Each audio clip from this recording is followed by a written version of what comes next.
Anda, apa wawasan kebangsaan itu? Menurut saya, wawasan kebangsaan itu ialah sebagai konsepsi cara pandang yang dilandasi akan kesadaran diri sebagai warga negara dan lingkungannya di dalam kehidupan berbangsa dan bernegara. Oke, gitu. Bagaimana Pak Eko?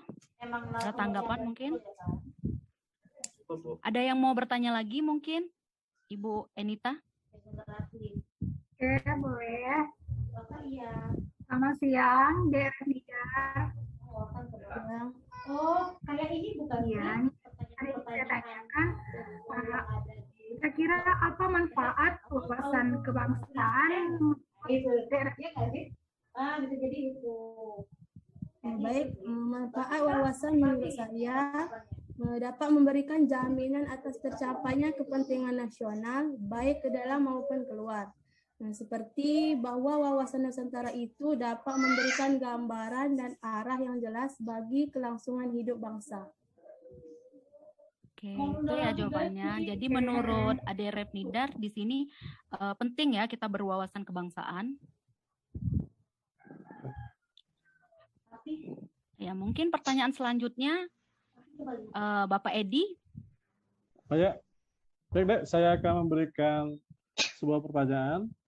Bagaimana cara Anda mengimplementasikan wawasan kebangsaan yang telah dimiliki?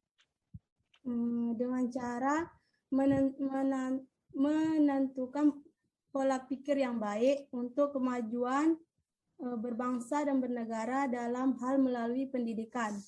Kemajuan Indonesia dalam hal melalui pendidikan itu menjadikan mahasiswa yang baik dan aktif dalam berorganisasi dan memiliki attitude yang baik. Oke. Cukup Pak Edi atau ada tanggapan lagi? Ya, jadi di dalam itu kan di dalam dunia pendidikan ya. Oke.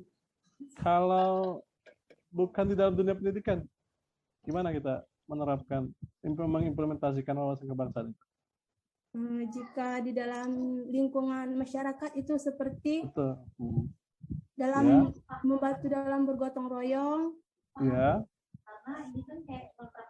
mengikuti kegiatan Karang Taruna. Oke. Ya. Cukup ya. Oh gitu. Oke, selanjutnya ada lagi yang ingin bertanya? Mungkin Mbak Rahma. Selamat siang, Dek Repnidar. Saya mau bertanya, apa makna bela negara menurut Ade? Bela negara menurut saya ialah upaya dalam menghadapi segala sesuatu yang dapat mengancam perkembangan dan kemajuan bangsa dan negara Indonesia. Dari kata wawasan gitu kan. Cuman di sini karena bergandengan dengan kebangsaan, ya otomatis harus dilandasi dengan rasa kesadaran diri. Kesadaran diri bahwa kita itu sebenarnya memiliki tujuan nasional. Tujuan nasional kita itu sendiri yaitu yang bagaimana menyatukan negara Indonesia ini yang beraneka ragam culture-nya ya dengan satu wadah yaitu Negara Kesatuan Republik Indonesia, seperti itu. Itu ya Pak ya? Iya. Ya, terima kasih jawabannya Pak. Warga negara, apa yang bisa kita lakukan untuk bentuk kita sebagai bela negara? Itu. Oh iya, untuk bela negara di masa pandemi ya, memang ini mungkin secara umum ya, ini hubungannya juga dengan tugas dan fungsi kita selaku ASN. Salah satunya itu adalah pelaksana kebijakan publik. Jadi pemerintah itu sudah memberikan arahan gitu atau memberikan apa namanya itu ya, surat edaran bahwa setiap warga di Indonesia ini diwajibkan untuk vaksin. Nah, ini juga termasuk bela negara menurut saya ya, karena di saat kita melanggar berarti kita tidak mentaati. Ya. Sementara itu adalah anjuran dari pemerintah. Sementara jangan sampai kita ASN ini kan sebagai pemersatu bangsa ya, mempererat mempersatu bangsa. Jangan sampai kita menjadi apa ya namanya itu, kontra terhadap itu, gitu ya.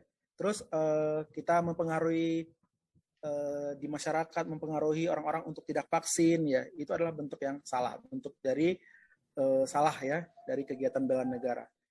Itu yang pertama. Yang kedua, ya mentaati prokes ya, protokol kesehatan, ya mencuci tangan gitu. Kalau di sekolah-sekolah kita menyediakan space ya, tempat cuci tangan dan juga sabunnya, dan juga kita juga menyediakan masker ya di setiap pagi di depan meja piket.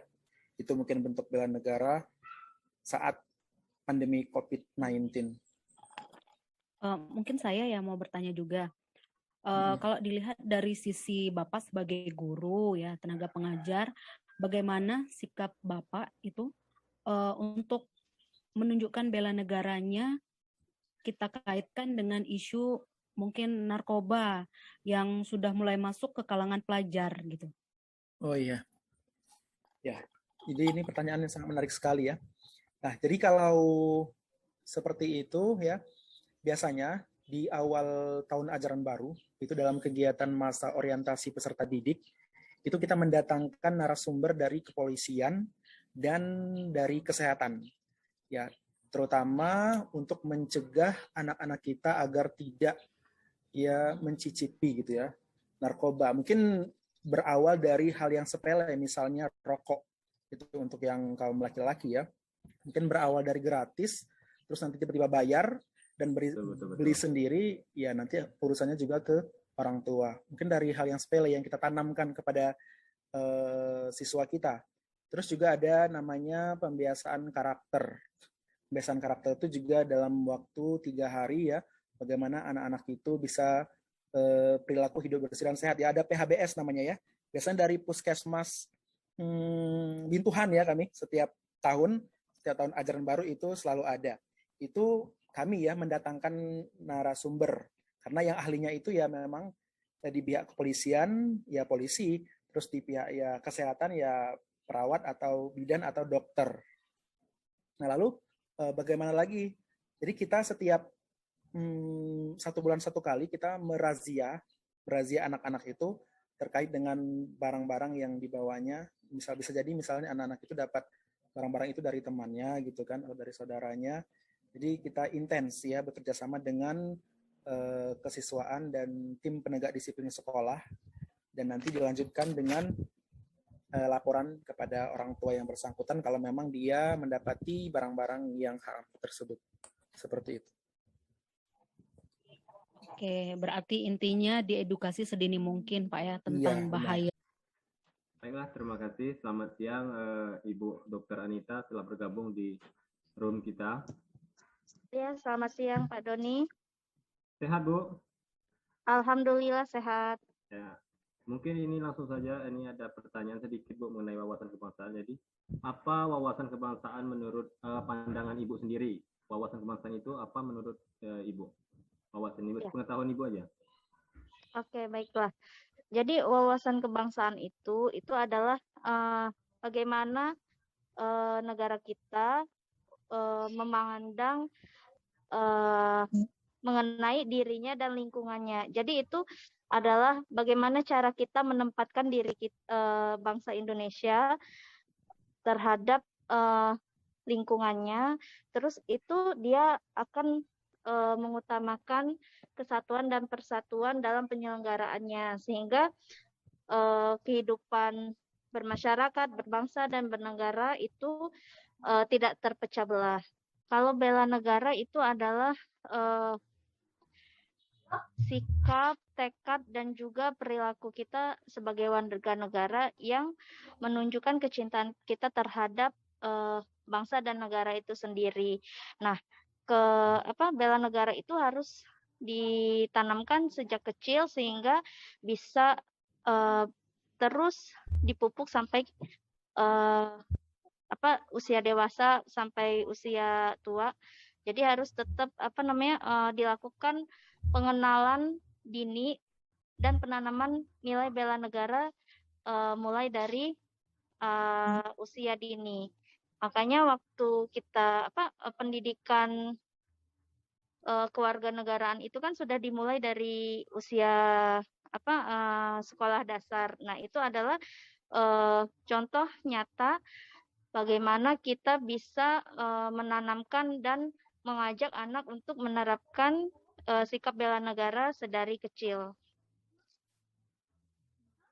Oke, terima kasih. Kalau menurut Dokter Anita sendiri itu bagaimana implementasinya dalam isu-isu yang berkembang sekarang ini? Mungkin kita ambil COVID-19 bagi Ibu sendiri sebagai dokter. Ini sikap bela negara ini bisa kita implementasikan secara nyata, terutama pada saat pandemi ini ya, Bu Dr. Sally dan teman-teman. Cara kita untuk menunjukkan sikap nyata kita untuk membela negara di zaman pandemi ini, salah satunya adalah dengan menerapkan protokol kesehatan. Itu diantaranya memakai masker dan mencuci tangan.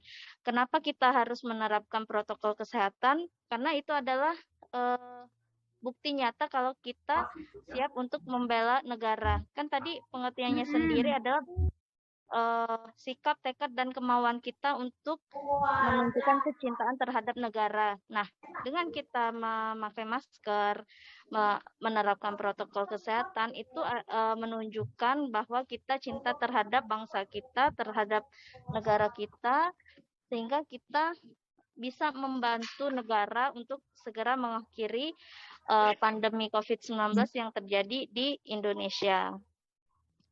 Kalau tanggapan Ibu sendiri? Ya, dan juga salah satu bentuk lain yang bisa kita tunjukkan adalah dengan menyukseskan program imunisasi COVID-19 ini yang sedang marak untuk diselenggarakan, karena di lapangannya sendiri masih banyak masyarakat yang ragu untuk melakukan vaksin COVID-19. Nonton. Dah. Aduh yuk. Kesimpulan dari wawancara kami pada sore hari ini adalah bahwa setiap warga negara harus memiliki wawasan kebangsaan yang luas, apapun latar belakangnya, dan ditanamkan sejak dini. Wawasan kebangsaan dapat dipahami dalam konteks yang luas, namun mempunyai tujuan yang sama. Upaya bela negara harus dilakukan siapapun sesuai dengan perannya masing-masing. Semakin tinggi pengetahuan wawasan kebangsaan, semakin sadar tentang bela negara, maka isu-isu global dan nasional cepat diatasi. Bela negara dimulai dari diri kita dan keluarga, dimulai dari hal-hal yang kecil terlebih dahulu. Baiklah, sekian diskusi kami pada sore hari ini. Semoga bermanfaat. Kelompok 3, sukses. Hadiah.